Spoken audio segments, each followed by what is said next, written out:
한 사람 또 한 사람, 그리고 또 다른 한 사람으로 하나님의 꿈, 그 꿈을 향해 달리는 여러분 곁에 오늘도 재생산 비타민 함께 달려갑니다.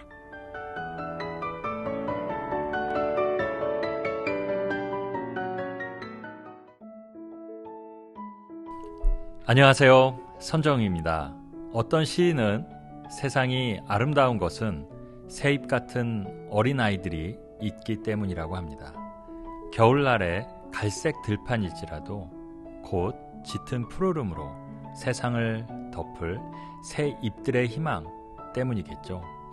무성한 가지가 담을 넘어 세상을 덮어 나아갈 우리들의 희망, 뉴송의 자녀들. 오늘은 뉴송 교육부의 재생산 이야기로 함께 하려고 합니다. 네, 오늘 이렇게 멋진 목소리의 소유자 선정희 집사님과 함께 진행할 수 있어서 너무 영광입니다. 오늘 집사님께서 좋아하시는 분이 초청 손님으로 나오셨는데요. 직접 한번 소개해 주시면 어떨까요? 네, 오늘은 제가 개인적으로 너무너무 존경하는 믿음의 선배, 뉴송교회 교육부장이신 한재혁 집사님이 함께 해주셨습니다. 환영합니다. 안녕하세요. 초대해 주셔서 감사합니다. 네, 집사님 나와주셔서 너무 감사합니다. 오늘은 특별히 교육부의 이야기를 소개하고 싶어서 몇 년간 교육부에 열정을 쏟고 계시는 집사님을 모셨는데요. 아이들과 함께 하시는 건 너무 좋으시죠? 그럼요. 정말 제일 행복한 일입니다. 정말 제가 옆에서 지켜봤지만 한재혁 집사님은 처음부터 주일학교 교사부터 어린이와 교회 교육에 대한 남다른 열정이 있으시더라고요. 네, 옆에서 지켜보시는 분들이 꽤 많은가 봐요. 저도 옆에서 지켜봤거든요. 함께 저는 교육부에서 교사로 또 한재혁 집사님은 교육부 부장님으로 섬겨주셨거든요. 집사님께서 뉴송교회 교육부에 대해 간단한 소개를 해주시죠. 네, 저희 교육부는 9명의 교육자와 70여 분의 교사, 팀장, 총무님들로 구성되어 있습니다. 영어부서부터 프렌즈팀, 주일 한글학교, 유치부, 유년부, 유스, 그리고 청년부터 EM까지 많은 부서들이 포함되어 있습니다. 네, 정말 많아요. 네, 왜 이렇게 많은 부서들이 포함되어 있나 하고 생각하실 수도 있지만 각 부서들이 유기적으로 서로 협력하도록 구성되어 있습니다. 네. 예를 들면 청년부 EM에서 각 부서의 다른 부서들을 교사로 섬깁니다. 또 부모님들이 교사와 총무, 팀장님으로 섬기고 계십니다. 그래서 부모님들의 섬김이 없다면 운영이 가능하지 않은 부서이죠. 맞습니다. 예, 무엇보다 교육부는 선교적인 세대를 만들고자 하는 비전으로 운영되고 있습니다. 아이들이 자라나가며 자연스럽게 말씀과 믿음 안에서 성장해 나가서 세상의 빛과 소금이 되는 아이들을 만들어 나가고자 하는 것이 저희의 비전입니다. 와, 생각보다 정말 많은 부서들이 있고 여러분들의 섬김으로 함께하고 계시네요. 그렇게 아이들을 매주 보시고 열심히 수고하시는 선생님들, 자원봉사자분들을 보시면 마음이 어떠신가요? 정말 감사하죠. 아이들에 대한 사랑, 영혼에 대한 사랑이 없이는 가능하지 않은 사역이라고 생각합니다. 영아와 프렌즈 팀 같은 경우는 한 사람의 교사가 한 아이를 돌보는 경우가 많습니다. 그리고 유치부와 유년부 선생님들은 때로는 아이들의 친구가 되기도 하고 아이들의 교사가 되기도 하고 돌보미가 되기도 합니다. 유스 선생님들은 가장 어려운 사역 중에 하나입니다.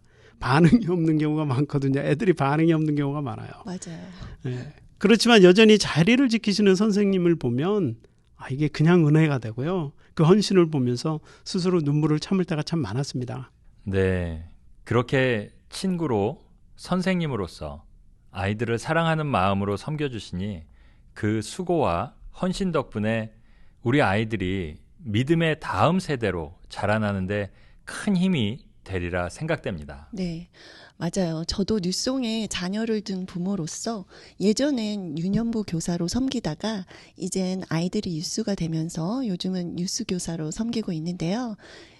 정말 유스가 어렵긴 하더라고요. 그런데 아이들이 어릴 때일수록 부모님들의 철저한 신앙교육과 관심이 점점 아이들이 커가면서도 그 영향력이 아주 크다는 것을 느끼게 돼요.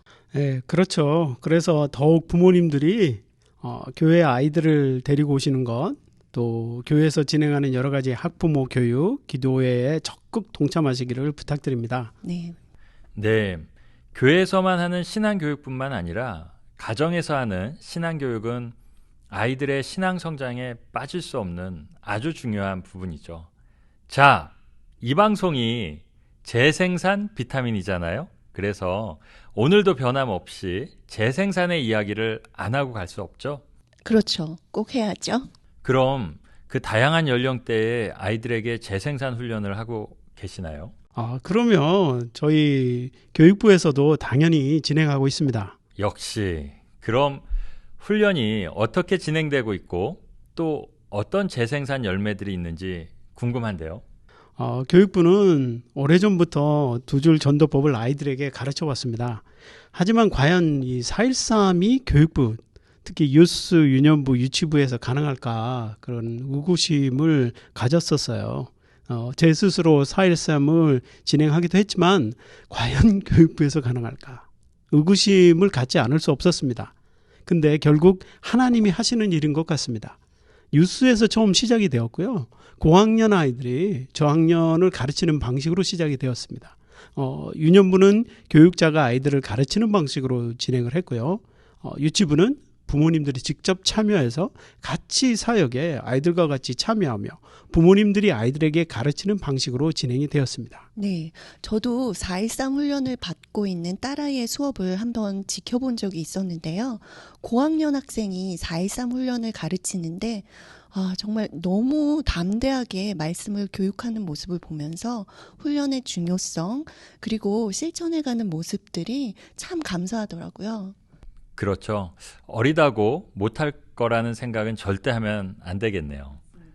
그럼 지금까지 교육부를 섬기시면서 특별히 마음에 남는 감동의 이야기가 있다면 어떤 이야기가 있을까요? 네, 이건 그 팬데믹에 관련된 이야기인데요.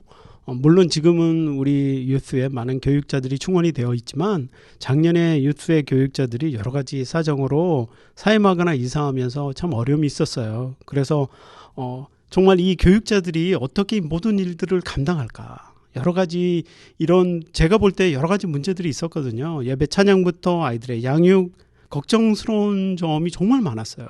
하지만 제자 재생산이 그 정신이 유스를 변화시켰습니다. 물론 이제 완벽하진 않죠. 하지만 예배가 아이들 중심으로 구성이 되고 양육이 자연스럽게 아이들 중심으로 만들어져 가고요.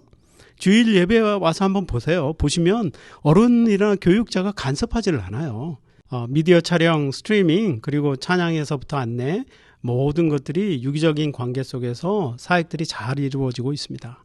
그리고 특히 이 4.13 제자 재생산이 아이들 사이에서 가능해졌다 하는 이거는 정말 하나님이 하시는 일이 아니면 어떻게 설명할 수 있을까? 맞습니다. 예, 네. 그 아이들이 섬기면서 또 다른 아이들이 또 다른 세대들이 만들어지고 있어요. 네, 맞아요. 우리 부모님들 유스 예배 한번 오셔서 예배에 함께 동참해 보시면 정말 하나님이 이 아이들을 어떤 모습으로 계속 성장시켜 주시고 계신지를 느낄 수 있게 되실 겁니다.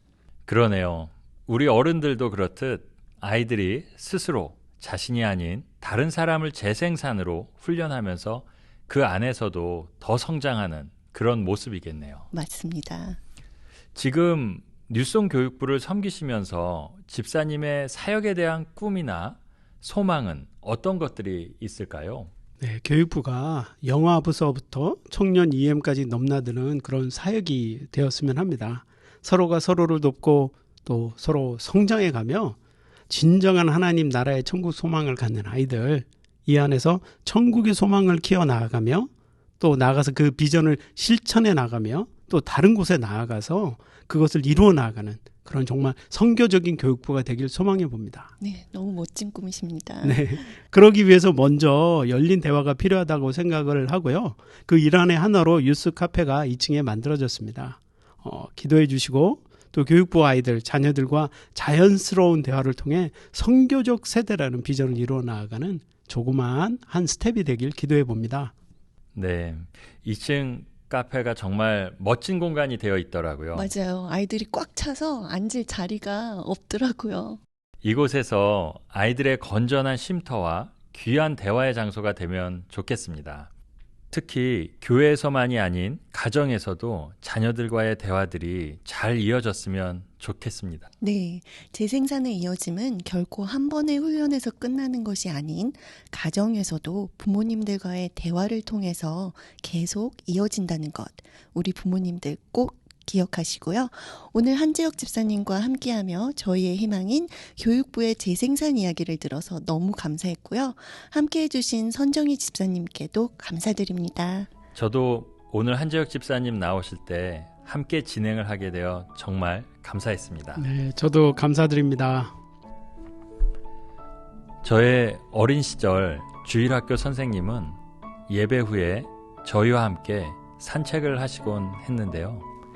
그 길가에서 아카시아 잎을 주어 가위, 바위, 볼을 하며 하나씩 뜯어 날려보냈던 그림 같은 기억들이 때때로 그리워질 때가 있습니다. 다시 교회로 돌아오는 길에 들었던 예수님의 이야기들, 아직도 가슴에 남아있는 그 이야기가 지금도 믿음의 길을 걸어 가게 하는 이유가 아닐까요? 바람에 날려가는 잎새처럼 아이들의 숨결을 통해 확산되는 생명의 이어짐, 그 푸르름의 향기. 재생산 비타민 13번째 이야기였습니다.